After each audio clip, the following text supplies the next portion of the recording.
Thank, Thanks so much, Patience. Really excited to talk to you today. And yeah, you've just got a credible life, academic, professional journey. And we wanted to share it with the folks at Strive Africa, particularly community members all across Africa who are interested in higher education. So yeah, how are you today? Good. I'm really good. Woke up. I'm Good. feeling I'm feeling great. Glad to hear that. So I wanted to start, I think we'll go back into your past a little bit, but I wanted to start just to better understand sort of where you are right now. Where are you studying? Where are you living? What's kind of like current state? And then we'll go backwards from there. So I'm living in Minnesota in Fridley, so city, Minnesota. And I came here, I left New York for Minnesota to study at the University of Minnesota. And I am in my final year. I'll be graduating in May 2024. And I'll have a degree in public health, environmental health, and safety and epidemiology. And I'm currently also working with Amazon in their environmental health and safety department, while also running my Patients Cocoa business full time. So That's juggling a lot of things. Must keep you pretty that's what, busy. yes, it is busy, but it's worth it. And this will be your second degree. Like this will be your graduate degree, but what'd you do for your undergraduate degree? I studied at Wells College. I studied environmental science with a concentration in biology and sustainability. Right. All right, let's go way back. So tell us about back before you moved to the United States. So you grew up in Liberia, right? Tell us about growing up in Liberia and kind of what high school is like and what kind of prompted you to think about studying outside of Liberia. Um, so Liberia is a beautiful country on the west coast of Africa, and we don't have a large population, but we do have a unique culture. Our food is great, and so I grew up with my dad. My dad, he passed away 2021. I grew up with him. We lived most of our lives on the farm. He was a farmer, a very, very passionate and dedicated farmer. So yes, back to your question of what like prompted my career decision, he did. He inspired me so much. I saw how he diligently worked to serve the farming community that we live in. He wanted for farmers to have access to farm imports, which was very rare. Like everybody, most of the farmers that I've come across in my lifetime, they all farm for subsistence. And that was a problem. There is a huge need for large scale farming in Liberia. And when I when I graduated from high school, there are universities in Liberia. Yes, I did start going um to one of the universities in Liberia, but I always thought that we have limitations. Our school system, we have a lot of limitations that I just felt like I needed access to a wider network to help me make my dreams come to reality within the time frame that I was looking at.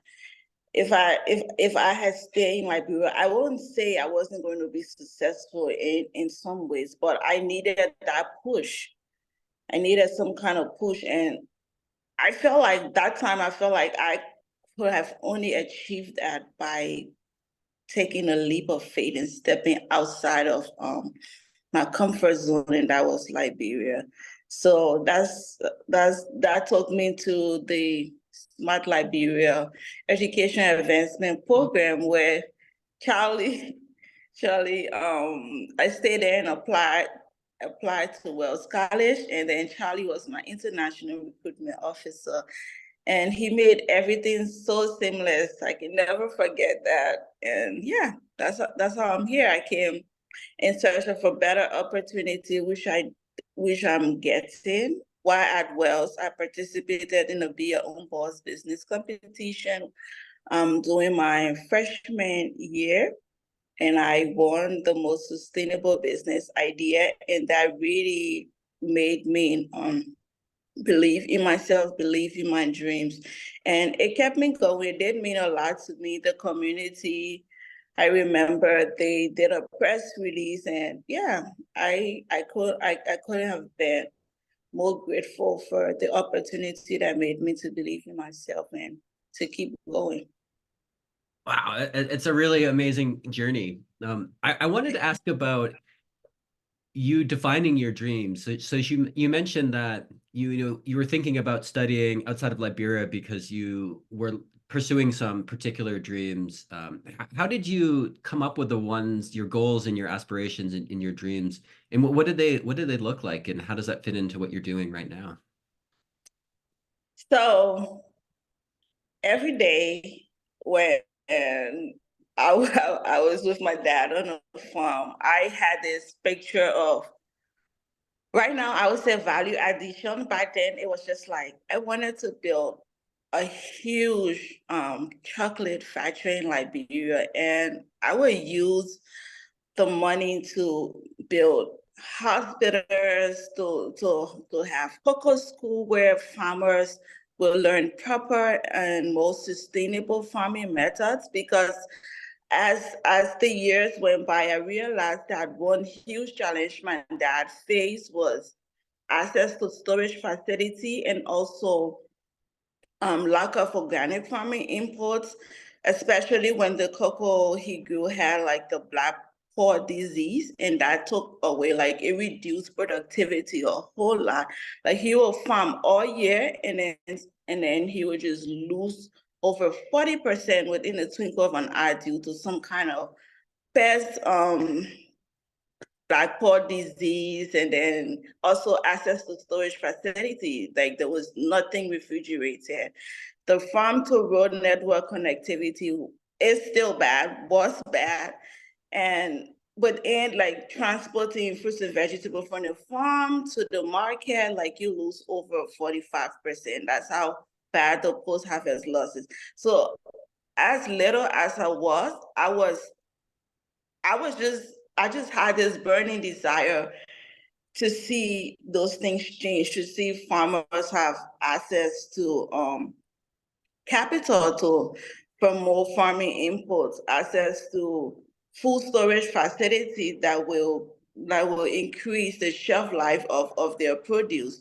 I just wanted farmers to get more, and instead of, because every time you tell someone you want to be a farmer in Liberia, they're like, oh, you want to be poor? It's like a very poor career. And I wanted to change that. I wanted for farmers not to be like rich, but I wanted for farmers to get the fruit of their labor. That's how my dream looked like. I just wanted to be a huge impact, to make a huge impact in the Liberia agriculture system from a very little time, based on the experiences I had with my dad. Hmm. That's really incredible, and it sounds like you're well on your way to getting the skills and knowledge that will help realize that dream. I wanted to ask Yeah. a little bit about the process of kind of getting from being a high school student to a university student in the United States. I imagine there's a lot of challenges around the application process and the essay and thinking about what part of the country is going to be a good fit, and climate and culture being really different. How did you approach kind of that process? I know you worked with some partners and you worked with Charlie, our co-founder at Strive Africa, but what were kind of the milestones, and which ones were harder or which ones were more challenging than others? So just the idea of trying to study out of Liberia at that time seemed impossible for one to achieve on their own. Um, I was fortunate to attend a high school that really built my foundation, and it's called Kingdom Foundation Institute. That school really focused on building our English language and math skills to a certain extent. So I just needed a little brushing up to meet up with the SAT requirements for math and English. So, but if we go back looking at other schools in Liberia, students really need a huge enrichment in order to meet up with the requirements for SAT at the time. There are a few other schools like my school that were really trying, but it was a bit costly for other students to attend. So if we look at the average Liberian school, it takes a lot to prepare the students, but the students are willing to be prepared. There are lots of students that are looking for the same opportunity that I got, and they are willing to put in the work to be able to make their own dreams come true. So after graduating from high school, a friend of mine told me about Smart Liberia. She had interned with them for a while, and she was like, "Patience, do you want to go to America?" I was like, it's like, of course I want to go to America. She's like, okay, then apply. So Smart Liberia application had been out for a while, and it was like the second to the last day to apply. So she gave me her phone, and I just hurriedly wrote my essay very fast and then sent in my application. So that was the beginning of how I got connected with this entire coming to America opportunity. After the application, they did some screening. We took um, aptitude test as they called it at the time. And after the test, we went for an interview so that they can select who they wanted to select. And after the interview, 12 of us got selected to go through a 1 year, they call it gap year program, to prepare us for coming to America, college application, taking the SAT. So we went through those 12 months of enrichment. We were able to take the SAT, the essays, yeah. So the personal essays, those ones were a bit challenging at the time. For me, I wasn't used to just writing based on the criteria that were mentioned. I could write essay, but that one required a lot of attention to details. I feel like the people who were reviewing the SAT were looking for just more than you being able to write. They were looking at sentence structure, grammar, the way you compose, they were looking for specifics like answer to the questions they were asking that you needed to address in your personal essay. So we did get help from Smart Liberia. They had essays reviewers that helped us review the essay, and it actually went well. And for the college application, we used College Board.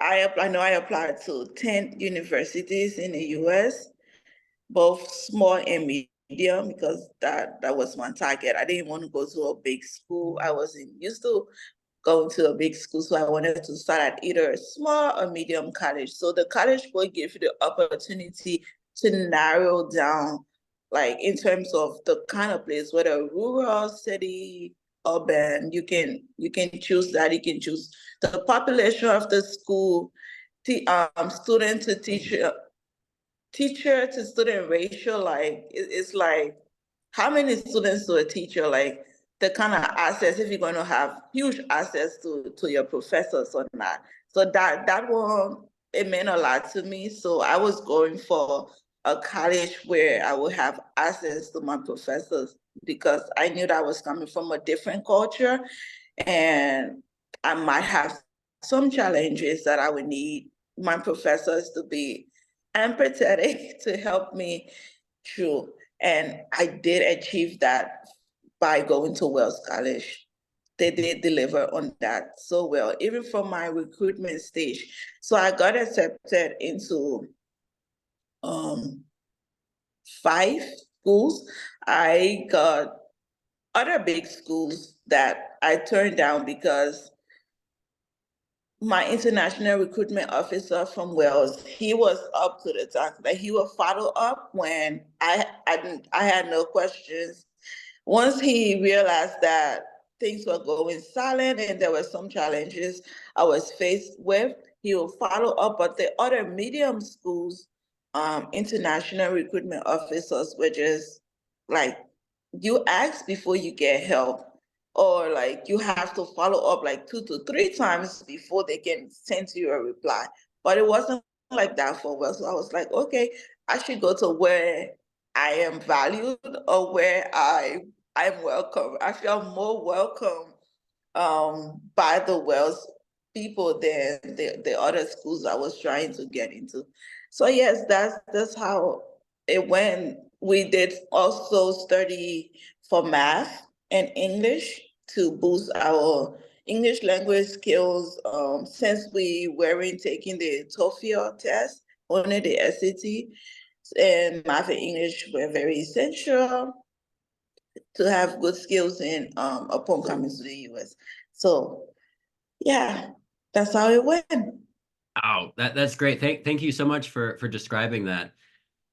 I wanted to ask you, do you have any advice for students who are high school students in Africa who are thinking about the same type of dream that you had?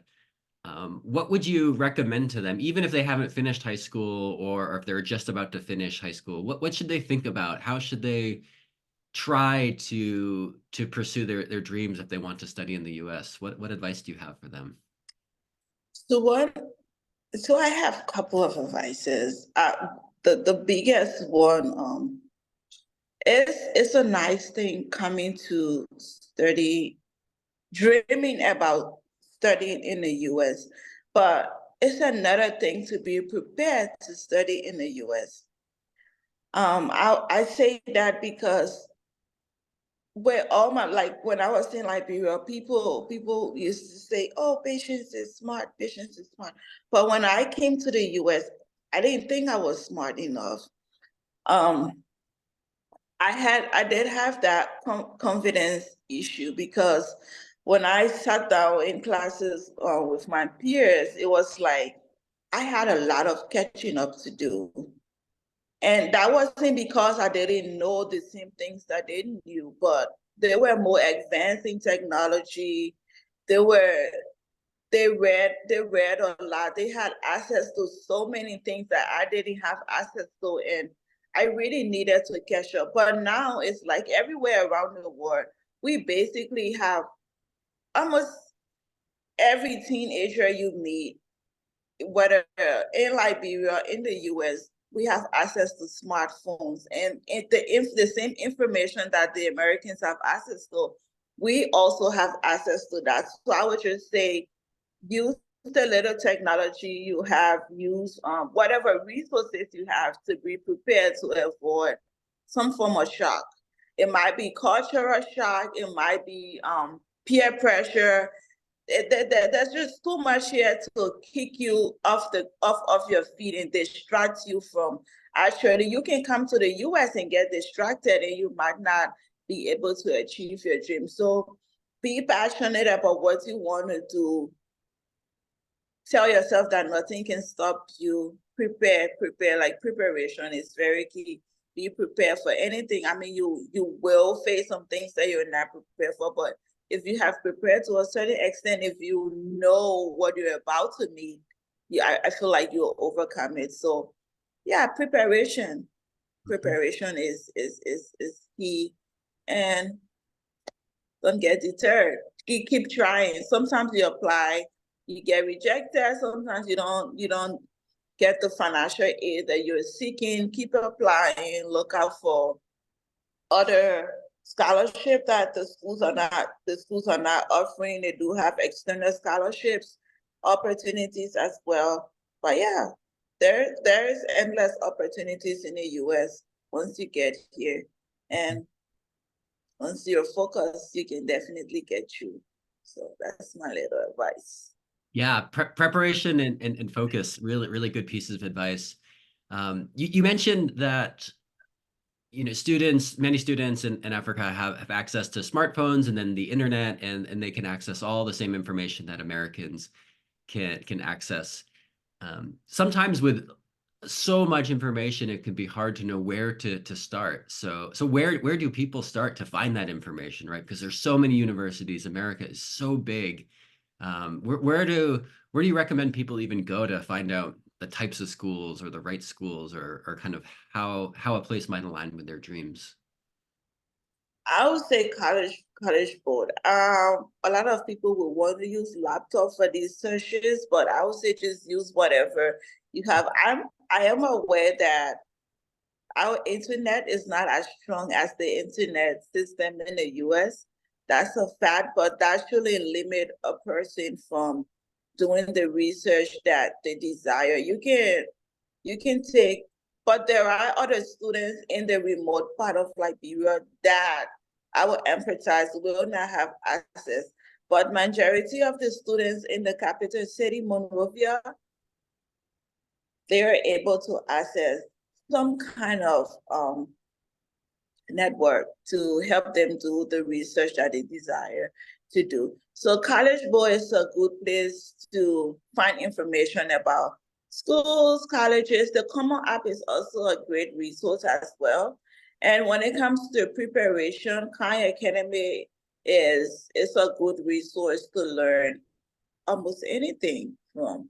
So if you have the access to Khan Academy, if you're able to sign up for Khan Academy and just use the free resources they have to prepare yourself, that's also important. Sometimes just come on Google searches, small schools in the US, medium schools in the US, student to faculty ratio of schools that tuition that are affordable in the US. You can also get those by just come on. For me, I used to use Google searches a lot. I just had to narrow my Google search. So yeah, if you go in the Common app, you'll see you have access to the resources you need. So those are just the simple ones that a student can start with. I mean, I and my other colleagues were also successful by just Khan Academy, Common app, and College Board plus Google search. So I feel like, yeah, That's perfect. Thank you for sharing those resources, because we live in such a wonderful time of information abundance that if you find the right ways to get it, it can be really helpful. And really tremendous point about Khan Academy, where you can literally learn anything for free. And so if you can just get that connectivity, that's really yeah, helpful. yeah. Um, I wanted to ask my last question is, how helpful was it to go through a program like Smart Liberia, where you had people who were kind of walking you through the process and preparing you and maybe complementing some of the academic areas, where there might be some helpful growth? How helpful was that for you? I would say that that program was needed at the time when we knew nothing about what it felt like coming to the US as a student. They prepared us for the unforeseen situations we were going to be faced with. At least I was in Liberia when I knew that college in the US isn't as college in Liberia, right? Like we don't have plagiarism checker in Liberia, at least not at the time when I was there. Like you can just write whatever you want to write.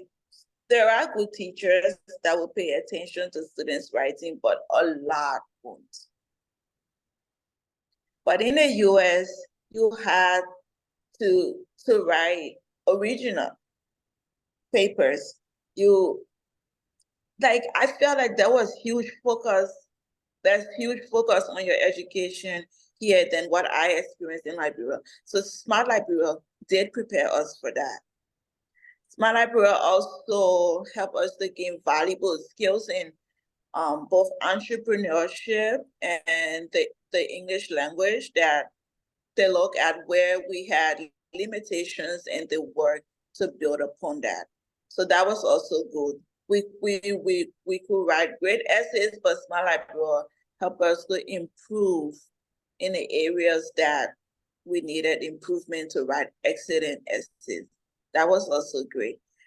For now, like a lot of students are fortunate that the US school system isn't really focusing on the SAT scores anymore.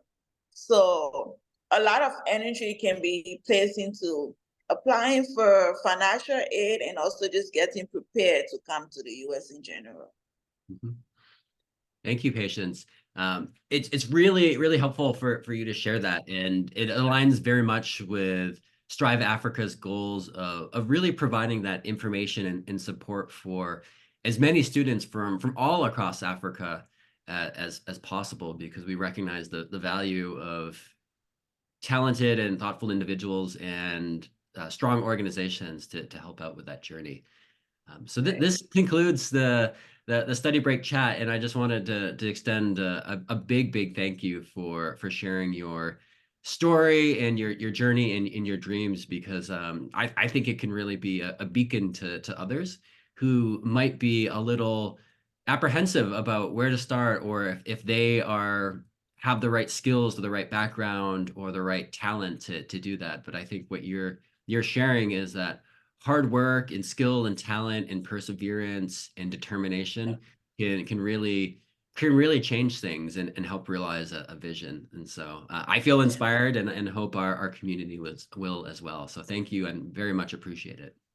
Thank you so much, Patrick. I have a question. A lot of people, um, they've been reaching out to me asking, like, what is Strive Africa about? Are they going to help me apply to schools? Are they going to provide funding opportunities? So it would be nice if you can address that question for me, please. Yeah, absolutely. So what Strive Africa is hoping to do is a couple of different things. And we're getting set up to offer a gap year, bridge year program for people who have finished high school and they're interested in complementing their skills. And so we'll provide English language, writing skills, targeted advice on the application process, and really unpack the mysteries of how to apply successfully in terms of understanding where to apply, what are the right schools, what are the financial implications, what are the right deadlines to think about, and how to maximize your financial aid. And so our goal is to start that program starting in July of this year. And so we'll be releasing an application for our bridge program that we're calling College Catalyst. That'll be Ooh. happening later on in 2024. And that'll be open to the students from all across Africa who are interested in matriculating to the United States. But we're also trying to build what we hope is the biggest community of people in Africa who want to study in the United States. We recognize that maybe we can only enroll some people directly in our programs, but a small amount, maybe a fraction of the interest. But we want to provide lots of resources and guides and maybe smaller scale ways of helping people with their application process. So we have a consulting opportunity where people can help apply to us to help with their essay or maybe targeted advice for just a few hours. That's one way to get some services from us. And then we're also building a network of universities across the United States that are partners with us, and we can unlock discounts and scholarship opportunities and different financial aid because of our partnerships. And so the best way to stay in touch is to sign up for our email list, which we'll share on our website, and I can share directly with you, patients. So if Yeah. students sign up for this, they can get updated in terms of products and services that we're offering, as well as ways to stay in touch with us. Pretty shortly, we'll be creating a WhatsApp group and Facebook groups for folks to stay in touch. Again, just for free community advice. Not necessarily all of our work that we do will be for paid opportunities, but for people just to get the advice that they think would be helpful for them. So yeah, we really appreciate if you can share that with your community, and hopefully folks can feel like they can benefit from engaging with us. Yeah, they were all excited. They're like, I hope they're going to help with the application, with this, with I'm like, I don't know yet, but I'm going. But Yeah, yeah, the send them to networking our part, website, have them sign up, and we'll try to engage with as many as we can. yeah, I'm excited about the fact that you're going to network with these universities. That is really, really important. Yeah, from my experience, that's really important for the organization that is working with students to really have a relationship with the schools that the students will be applying to. And also getting to know the fee structure and knowing how to sustain these students in these universities is also key. So I'm excited for what Strap Africa is going to achieve in the coming years. Thank you. Let's see. Appreciate that. Yeah, yeah. Yeah. Charlie and I, we've helped hundreds of students, get literally millions, collectively millions of dollars in financial aid. And we're really excited. I've been doing a lot of that work in Asia and I'm excited to do a little bit more in Africa. And Charlie knows the higher education enrollment side from his work as an international recruiter. So I think, yeah, we're really hoping to make a big impact with folks similar to you at just earlier stages of their journeys. So thank Yeah. you once again. I really Thank you appreciate it. so much. Yeah, I'm so excited that Charlie saw the challenge, you guys saw the challenge, and they're trying to make an impact. Thank you so much. Like, you don't know the struggle.